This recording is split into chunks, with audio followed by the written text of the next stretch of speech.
In the gloom of an Okinawan night, an old bunker yawns open in the jungle like a wound in the earth. Crickets chirp and a warm breeze rustles the grass, but some who pass by swear they hear something else, a faint groan or distant cry, as if the stones themselves lament. This is the story of Okinawa's Screaming Hill, a ridge of wartime tunnels and caves where Japanese soldiers were said never to leave their bunkers even long after the war ended. In this film, we will dig into history, testimony, and declassified documents to find out what really happened on that hill and why it still haunts the living. On April 1, 1945, Easter Sunday, U.S. Marines and soldiers stormed ashore on Okinawa, starting an 82-day campaign against entrenched Japanese defenders. The Japanese army had turned the island's rugged hills into a fortified maze. Every knoll and limestone ridge was honeycombed with tunnels, caves, and pillboxes. Allied troops would advance yards at a time under constant fire. By the time Okinawa was declared secured on June 22, American losses had reached about 49,000 casualties, nearly 12,000 killed. Among the dead was Lieutenant General Simon Bolivar Buckner, Jr., the U.S. 10th Army commander, who was struck by a sniper's bullet on June 18, the highest-ranking American killed in action in World War II. Japanese casualties were catastrophic as well. On Okinawa, more than 90,000 Japanese troops died in battle, and perhaps 150,000 Okinawan civilians perished in combat and mass suicides. In all, Okinawa's death toll exceeded 188,000 Japanese and Okinawans. It was, by any measure, the fiercest battle of the Pacific. To Allied soldiers, the island was a graveyard of war. Sugar Loaf Hill, Hacksaw Ridge, and the Shuri Line became legendary for their carnage. After a charge, a ridge might lie silent for hours, the only movement the breeze twisting through the spent cartridge brass. And at night, clearance teams did the hard work. Marines would descend into each collapsed cave and bunker, scraping away dirt and debris to make sure no enemy remained. What they often found were horrors, corpses, booby traps, and shattered medical kits. In several known incidents, the attackers never came out alive because the Japanese defenders fought almost to the last man. Many bunkers held their occupants until defeat. Marine diaries and official reports record repeated confrontations in the dark. In one jaw-dropping episode, Private First Class John B. Quinn and another Marine entered what was thought to be an empty cave. Instantly, rifle fire erupted from deep inside. Outside, Quinn's comrades saw muzzle flashes through the darkness. They dashed in to pull them out. Quinn's friend was wounded, but they got him out. As Marines begged whoever was inside to surrender, the only response was silence. For 2 days, U.S. troops swore they would treat any survivors well, but the echoing tunnel offered no answer. Finally, engineers planted explosives at the entrance. When it was blasted open, what remained was a tomb. 19 bodies lay inside, all identified as Imperial Japanese soldiers. PFC Quinn himself was gone. He was later declared non-recoverable. This hidden bunker had once been a Japanese field hospital, attended by medics and even nurses. Now it contained only the dead. This tragedy was documented in U.S. military records. Graves registration teams returned in 1951 to exhume Quinn's cave and many others. All they found were Japanese dead. American commander reports note that the blood-soaked bandages, rusted surgical kits, and personal effects indicated prisoners had never come out alive. The jaws of these caves were sealed with explosives, leaving secret graves behind. Remarkably, decades later, even a personal artifact emerged. In 1993, a Japanese volunteer with a metal detector found Private Quinn's dog tag outside one old tunnel entrance, confirming the loss of the Marines who entered. The war had hidden its final casualties deep in the hillside, ones not accounted for until long after. By 1946, the guns were silent and Okinawa was under Allied occupation. One would think that the horrors had ended. But as the new peace settled, strange tales began to surface, accounts of unexplained sounds and ghostly figures connected to the battle's last stands. Okinawan journalists and military news reported several incidents. In 2020, the Okinawa Times described one of the most chilling. At Yomashiro Cave near Itaman, villagers heard desperate cries of "help me" echoing from the sealed entrance for 2 days after the battle. Locals say it was the voices of a family entombed by rubble, calling out after the fighting stopped. When authorities eventually dug through the blockage, they found multiple skeletons inside, reportedly an entire family of 5 or 6, confirming that no one survived to answer those calls. Not far away, another story spread through both U.S. bases and Okinawan communities. At Kadena Air Base's old field hospital site, today a banyan tree-lined golf course, Japanese nurses had worked amid the bombing.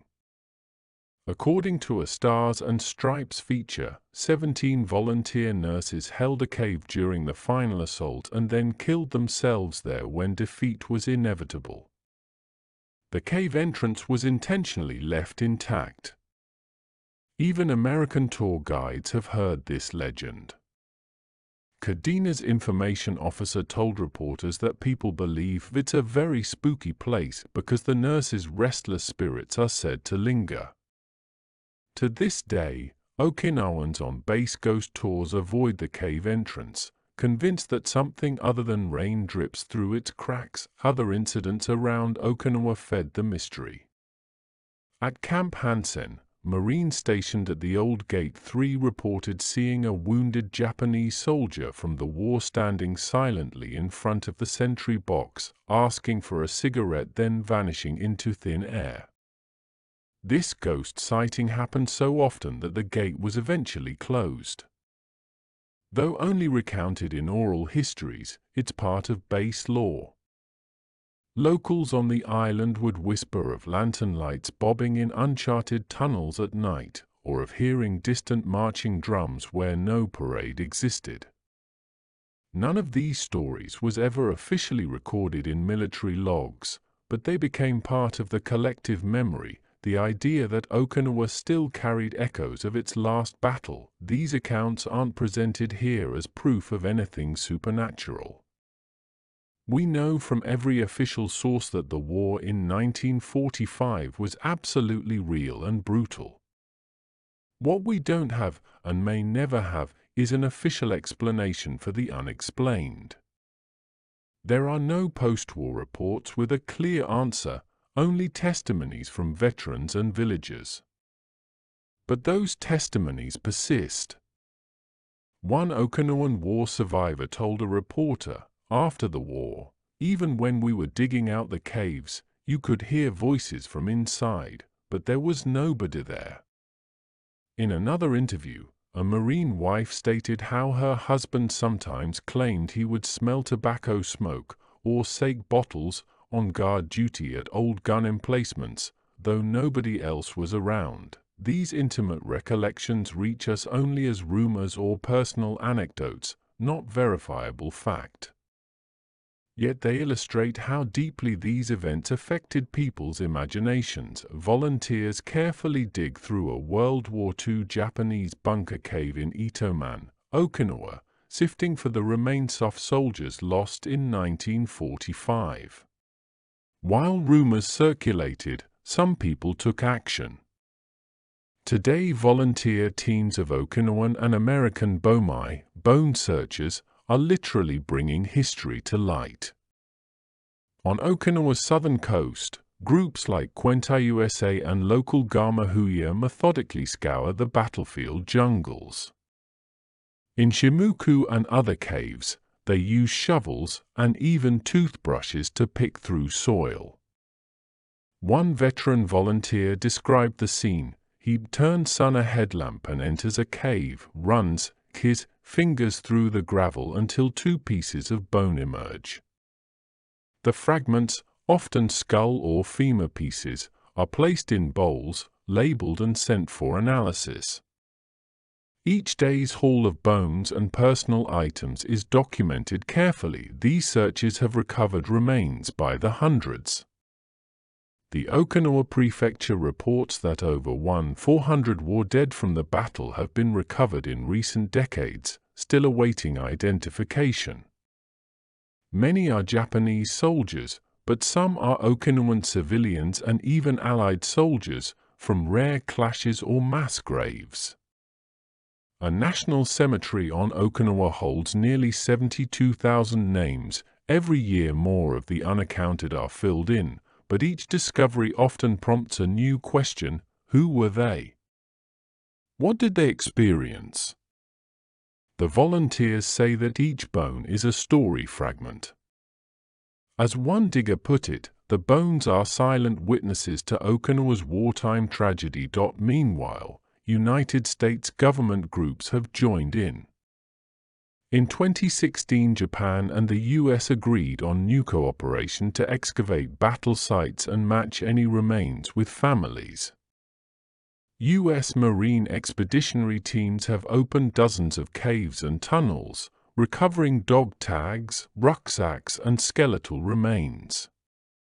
Perhaps most poignant was the discovery in 2012 of PFC Quinn's own dog tag by a Marine in a jungle underbrush, 67 years after he disappeared. Today, the Army's Graves Registration Service works alongside Japanese agencies. Every artifact is photographed, and every bone is X-rayed. Though these efforts cannot bring back the dead, they ensure that as much truth as possible is unearthed. After all this digging, what remains unanswered? We have assembled the grim facts: how the bunkers were built and who occupied them, how the fighting ended, how remains were later recovered and identified. We have eyewitness accounts of the sounds and chaos in those final days, the screams in the caves, the noise of flamethrowers driving defenders deeper. But we have no documented cause for an echo today, no smoking pistol that explains a phantom moan. For now, the land itself keeps the secrets. The caves and gullies of Okinawa are full of half-buried bodies and faded scars. Okinawan peace advocates remind us these places were not only battlefields but places where soldiers and civilians were ordered to die. The psychological impact was enormous.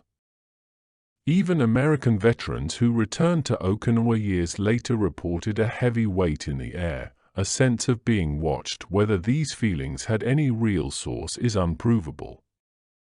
What we do know is that war is not so easily forgotten on Okinawa. One survivor said, "We only dug them up, now the bones tell us."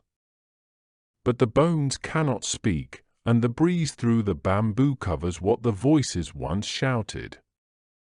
The screaming hill still stands today, quiet, overgrown, open to the sky. No new evidence will likely surface to fully explain those wartime noises. So the question is left to you, the viewer: when the tropical wind howls through those old tunnels, is it just air, or is it the last echo of a struggle that refused to end? We have presented the evidence from archives, veteran testimony, and local memory. Now we leave the conclusion in your hands.